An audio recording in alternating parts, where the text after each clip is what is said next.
I'll begin by saying I have met Baba, and as we were just saying, I have met God in human form. I have believed that, and it was the greatest experience in my life, and I think it would be in anybody's life. The greatest privilege that we have in this whole creation, this whole journey of evolution, is to meet the perfect one, and not only a perfect one, but the one who began the whole show, the master producer of the show. I met Baba in 1952 in Myrtle Beach, South Carolina. I had waited 9 years to meet him. I heard about him through Marina Machiavelli, Nadine Tolstoy, and Elizabeth Patterson, whom Baba had sent to the West in the early 40s to do his work.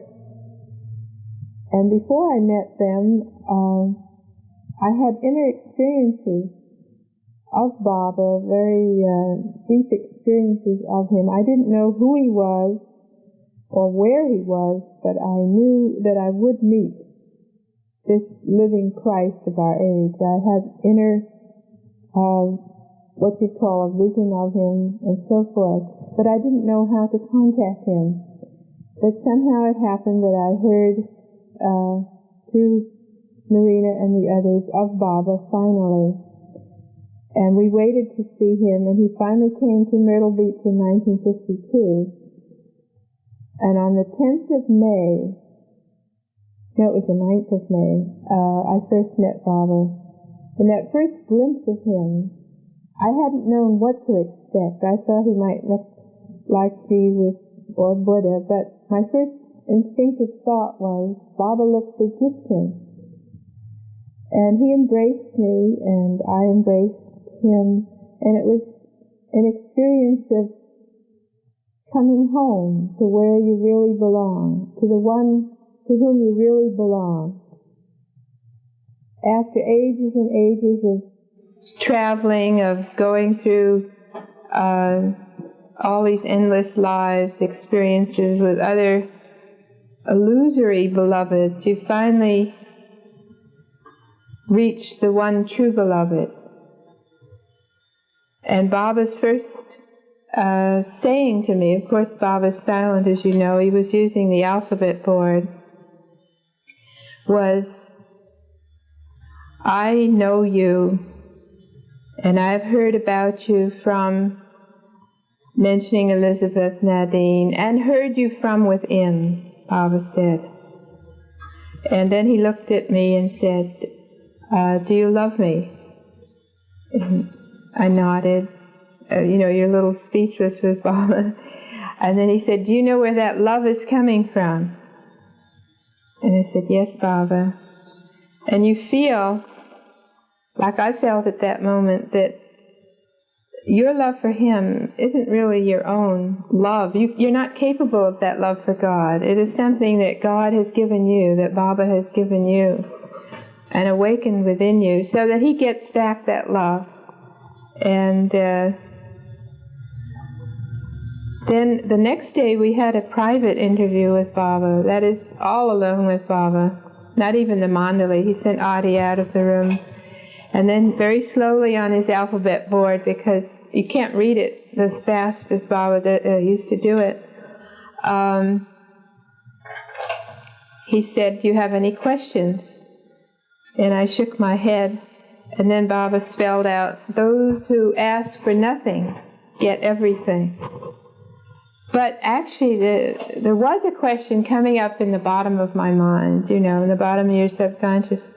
And it's the question I guess everybody has really, why did I go through this suffering, this various things? And Baba reached out and he took his wrist in his hand, my wrist in his hand, and I could feel flowing through this suffering, his suffering, my suffering. It was like blood flowing through between us, the Christ suffering. He has suffered too. And he has suffered my suffering, because he is really me, of course. And it was like a silent answer to a silent question. And then he called in Audie again, and he went on saying a few things. He said, when you love Baba, God loves you, and God's loving means everything. That was the first day that I met Baba, and in the evening we had a chance to sit around with the women, the Mandali, Meher, Mani, and the others, in this informal way. This was before the accident, and Baba was in full health and very beautiful, and it was a beautiful experience. As Kitty said, she hadn't seen him like that for many, many years. It reminded her of the early days in the ashram. And Baba, joked and laughed with us. He made us tell little jokes and stories and so on. And he turned to me then that first evening and said, Phyllis, look to me, Egyptian and Persian. And it was like he must be recalling me in a life with him in Egypt. And I later did recall that life. And as I said, when I first saw Baba, he looked to me Egyptian. And every evening for a week we were there with Baba in 1952 at the center. We had this privilege of being with him in this relaxed mood. But there were little hints of things that were interesting. Like one night he said, I'm thinking of a number between 1 and 22. Can anybody guess it? So we all tried. And the last one to guess it was Adele. He said 11. And Baba nodded, and his eyes looked strange. And it was just 11 days from then that his accident was. And there were other hints of something to come. But in between was this loving, happy freedom with him. And he made us tell jokes and stories of the saints. He asked us, Del and myself, to tell stories of the saints. And we although we have studied the life of St. Francis and St. Augustine and so on, your mind goes blank when Baba does that. But we managed something. And then Baba went on to tell about the saints and how they were all dear to him. And he said, my favorite saints were St. Teresa, St. Augustine, St. Francis, and St. Catherine of Siena. Which is interesting because both of us, we had been the ones that we had studied. And in fact, Adele was writing her thesis on St. Francis, life of St. Francis. And then he went on to another time we were telling another story about St. Peter. And Baba said, Peter loves me most of all, but even he denies me.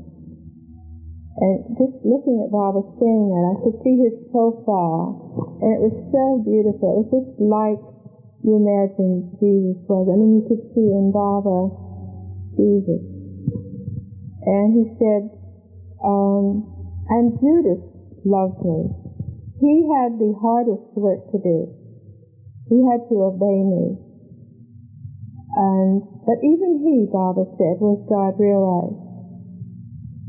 You see, all through the ages, people put down Judas as a traitor, but actually he was obeying the Avatar in his role that he had to play. Which, if you read the New Testament, you'll see where Jesus says, go thou quickly and do what must be done. It was an order. And if you read the New Testament, you'll see where Jesus says, go thou quickly and do what must be done. It was an order. And there were so many charming moments with Baba. Like one day, a Sharmi had brought to him a jar full of these tiny little frogs that they have in the ditches in Myrtle Beach. And there must have been 100 of them all piled up in the jar. And Baba held the jar, and they all turned, just in one mass, turned toward him like that. And the effect that Baba had on animals was very interesting. Thinking of how we took him to the zoo. We took Baba through the Bronx Zoo later when he came back to New York. And they have this penguin house there, sort of an enclosed thing. And as we wheeled Baba through in the wheelchair, this penguin was just like Grover Whalen, the greeter, you know, just waiting there in his little black and white suit. Bowed before Baba, spread his wings and dived right in, and then came right up in the tank, brushed against the glass, and beat his wings like that in greeting. And Baba went like that. He was really pleased.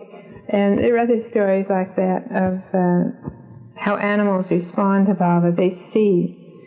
And back to Myrtle Beach, where I spent this week with Baba, we walked in the morning along the beach with him, and Baba kind of got further ahead, and I saw his footprints in the sand, and I thought how groovy, walking in Baba's footprints. So I started to put, my feet, and I caught up with Baba, and he turned to me with kind of a strange look. He had been bending over and had laid his cane on the sand there. And I remember I have a good sense of direction, just how that cane pointed, kind of west, southwest. He turned around, he opened his hand, there in his hand was a shell. And I heard his voice. I didn't think about it at the time, but I heard his voice, "Give this shell to Mehera." So I turned around and gave the shell to Mehera. And she was very pleased. I didn't know this, but she was collecting the shells of the beach to take back to India. And I didn't realize till hours later that I'd heard Baba's voice. And of course he didn't have his alphabet board there on the beach. And many people, or several people, have had this experience when you're alone with Baba and he has no way to communicate because you might not know his gestures, you might hear his voice. And but the strange thing about this cane, I felt very strongly that Baba had been doing, how masters do occult work through some gesture. This cane was pointing toward the southwest of America, which was exactly where Baba's accident was later. And also, on the Monday after all the people had been there at Myrtle Beach, Baba's mood completely changed. The weather had changed. It was stormy, and his eyes were flashing, and he sent me to get Elizabeth in a hurry. And she came, and Baba, "Do you have all your insurance papers?" And she said, "No, Baba, they're in the attic, they're here and there." She said, "Get every paper and carry it with you." You see, of course, when the accident happened, she had all those insurance papers. But of course, we didn't really know what was going to happen at all. But there were little hints like that. Then there were some humorous times with Baba. For example, everybody wanted to drive Baba, the men perhaps especially wanted to have a chance to drive Baba. And Fred Winterfeld, he was, boiling around inside that he wanted to drive Baba. So Baba gave him a chance and got into Fred's car. And he said to Fred, "Do you know the way?" It was only like from the center to Baba's house, half a mile through the woods. And Fred said, sure, I know the way. So he drives Baba, and all of a sudden there's nothing but trees in front of him. He's going off the road into the woods, and Baba's sitting in the front seat, laughing and says, "I thought you knew the way." You see, and that's kind of symbolic, You think you know the way, but you don't.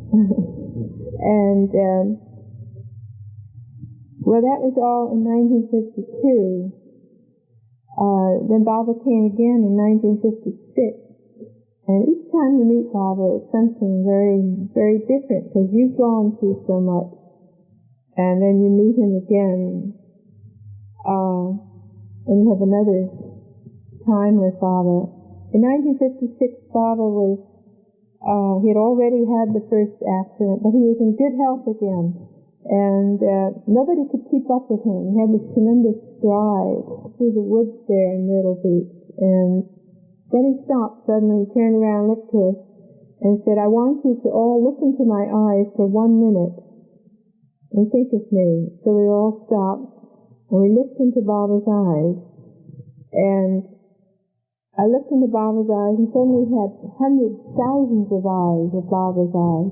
And then I kept looking, and then everything, the whole forest, the people and everything, began to turn into little dots of light, like you look at the snow on a television screen. Everything began to just dissolve. And I thought, 1 more minute, I'm gone. The whole illusion. And then Baba clapped his hands, and we all came back. Many people had experiences at that moment. But I can always remember Baba's eyes now, because he told us to look into his eyes. And the same thing on the other trips with Baba, like in India in '62. Although we were sitting there, a great mass of people in front of Baba, you just kept your eyes on Baba's eyes every second. And now I can always think of Baba's eyes right in front of me. And the glance in his eyes is probably, as Baba's, his eyes were really just God's eyes. And although it doesn't show perhaps in a photograph, but when you actually looked into his eyes, there was something like a strange, it's not strange, but light coming out of the eyes, love coming out of the eyes, in a really almost physical light. At least that was my experience. And the same thing with his body. There was always a glow around it, which doesn't show in photographs, but it's like a dynamism, an atmosphere that was so powerful, just physically powerful. And when you stayed with Baba in the room with him at any length of time, it almost made you dizzy. For example, in New York, I had the privilege of introducing many, many people to Baba because I knew them and Baba asked me to. And he always wanted a little sentence of introduction. Not that Baba doesn't know everything about everybody, but it's like he wanted a sentence about who that person was. And of course you're kind of stuck, here you are introducing one person after another, to say some phrase that would be worthy, at that moment when they're meeting Baba. And it was a very wonderful experience. I remember one old lady in the group, and I just couldn't think of anything. I didn't know that much about her personal life or anything. So I just said, Baba, all I know about her is that she loves God. And Baba beamed, And it's interesting to see all these different personalities meet Baba. You know something about their type. These are intellectuals, skeptics, lovers, people who studied and followed other masters, people who don't know anything about masters, even come in the door and say, how much do we pay for our little children. There was one little 5-year-old. I asked the child after he'd been in to see Baba, who did you see in there?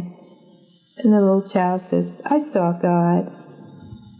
And then you have some very intellectual person come out and go, and it just shows a difference in intuition. We had one woman who was a doctor for a lot of Baba people, and she came out of curiosity, and she was standing there in the reception room. She hadn't seen Baba yet, and I saw her look around kind of, all these emotional people,